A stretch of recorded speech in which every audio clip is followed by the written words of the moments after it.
Hey guys, welcome to a brand new YouTube video. I am so excited to be back before you. It's been too long, but we are opening up the month of August the right way. So I hope that you tap in, you subscribe, and you get ready for this hot discussion that I got for you today.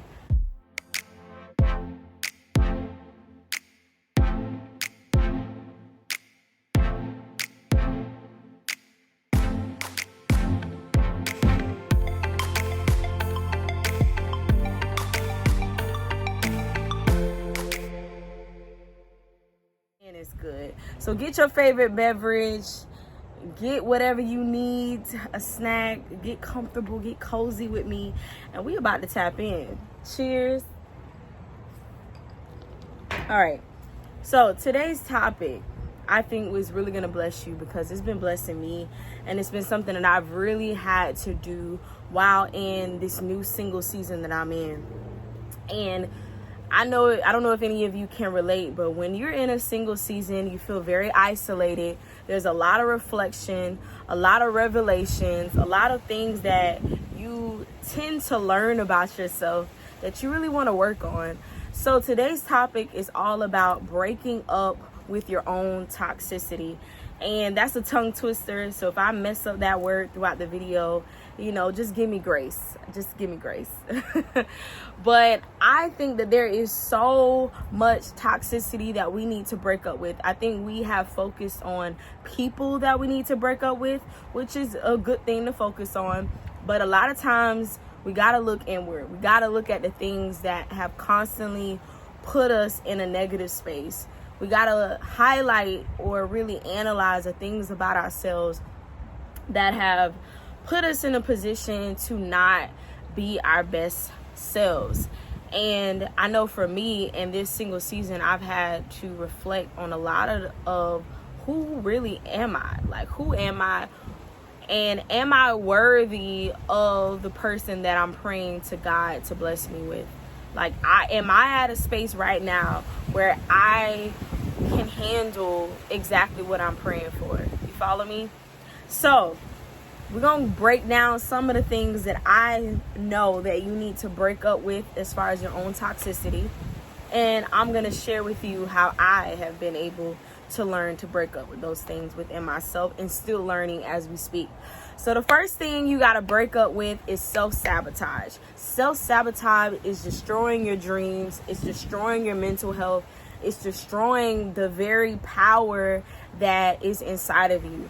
Because I think that when we get into those moments of self-sabotage, of self-pity, of self-destruction, it's all negative. And I know that sometimes we're our own hardest critic. Like, you're your own worst critic. You're harder on yourself more than anybody. And sometimes that can be a good thing. Sometimes it can be a really negative thing.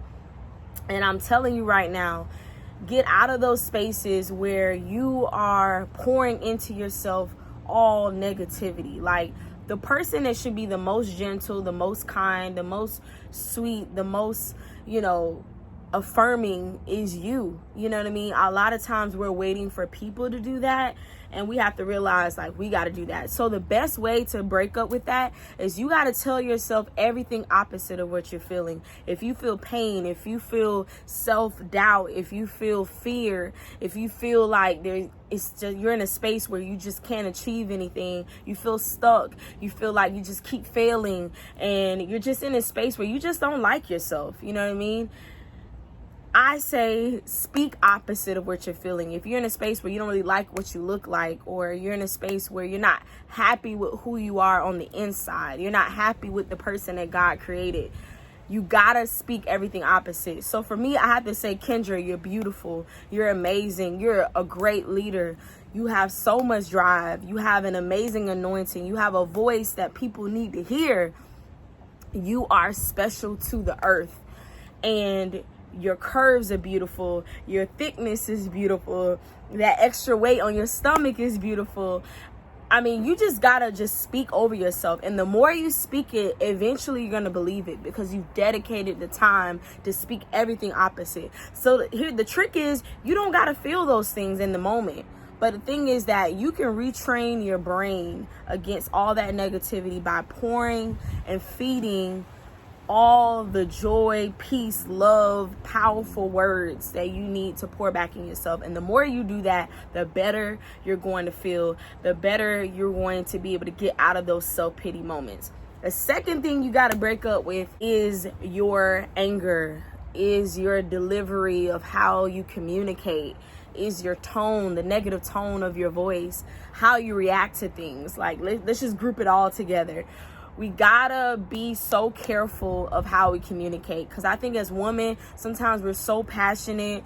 We have all of these emotions going on in the inside, and we tend to react very negatively to people. And it tends to put us in a space where people don't really want to talk to us. They avoid talking to us because we react so negatively. We go to 0 to 100 for no reason.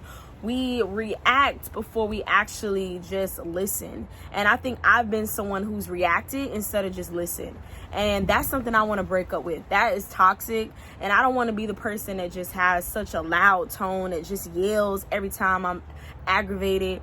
I don't want to be the type of person that gets aggravated so easily by every little thing. I want to be the type of person that thinks before I say something. And that's something that can really help you break up with how you respond to things. Think about the consequences of what you're about to say before you say it. I know it's hard to do, but think about, okay, if I really slap this person, or if I really say this that I know is going to really hurt their feelings, how is this going to actually make me better?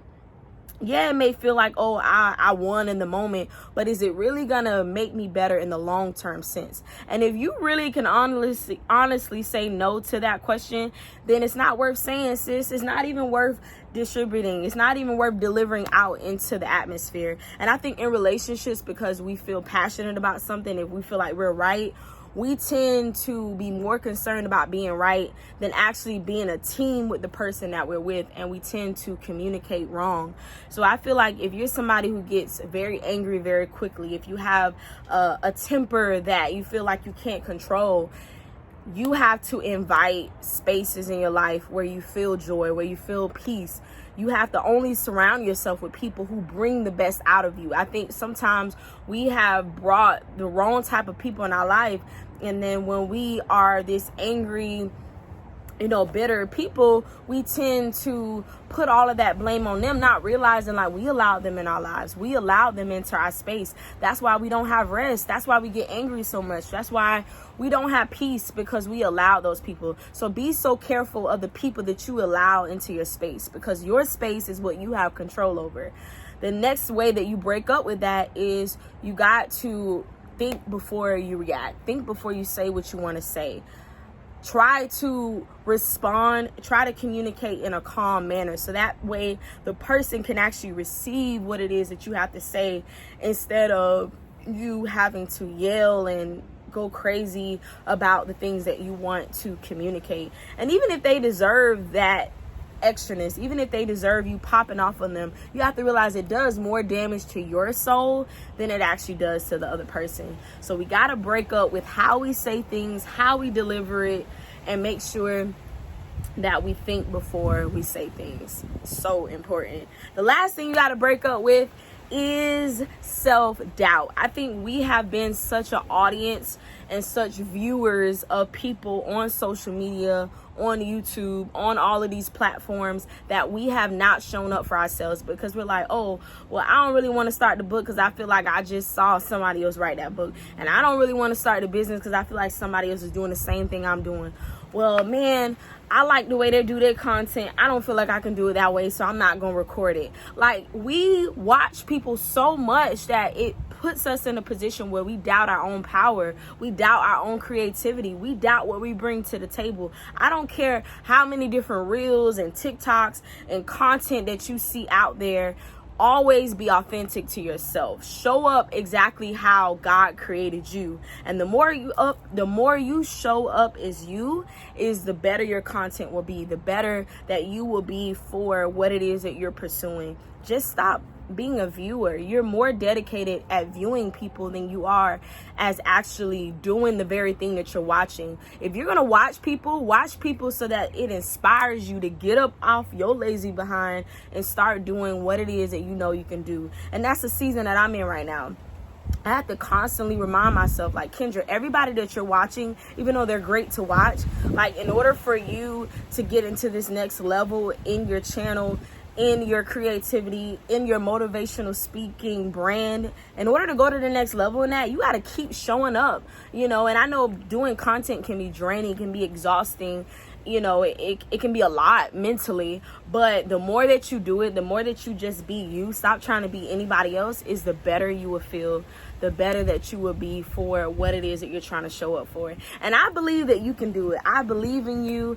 I think God has put so much inside of you to be your best self. And I think toxicity has tried to really just destroy us generationally, and I believe that those toxic traits are going to stop right now with you.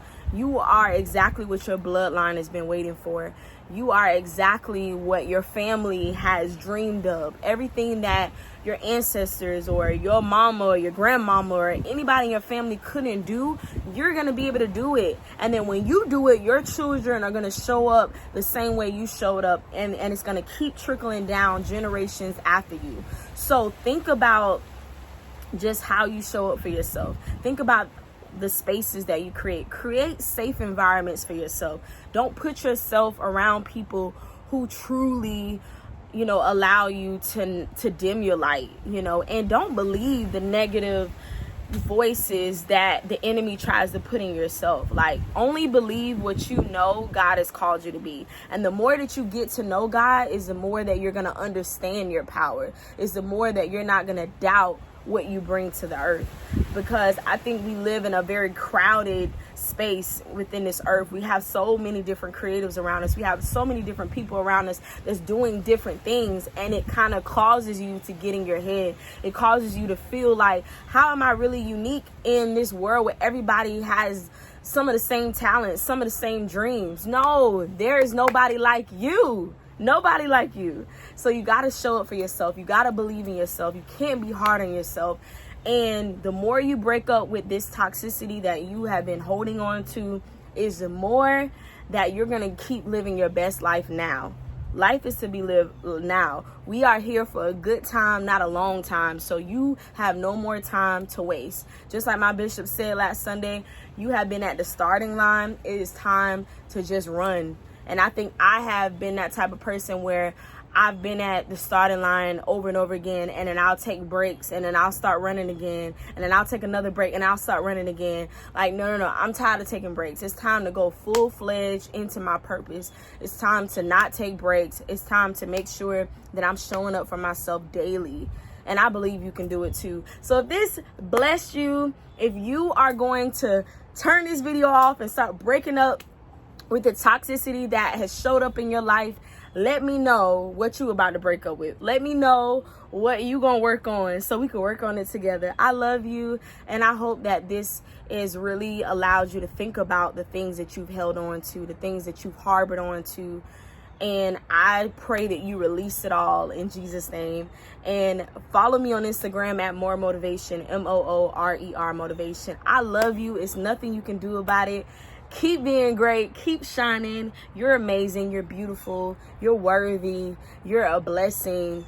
You are a moment. You're many moments. And I love you. I see you. If anybody else, you know, if you feel like nobody's rooting for you, believe me, I am. Even though I don't know you, I'm rooting for you.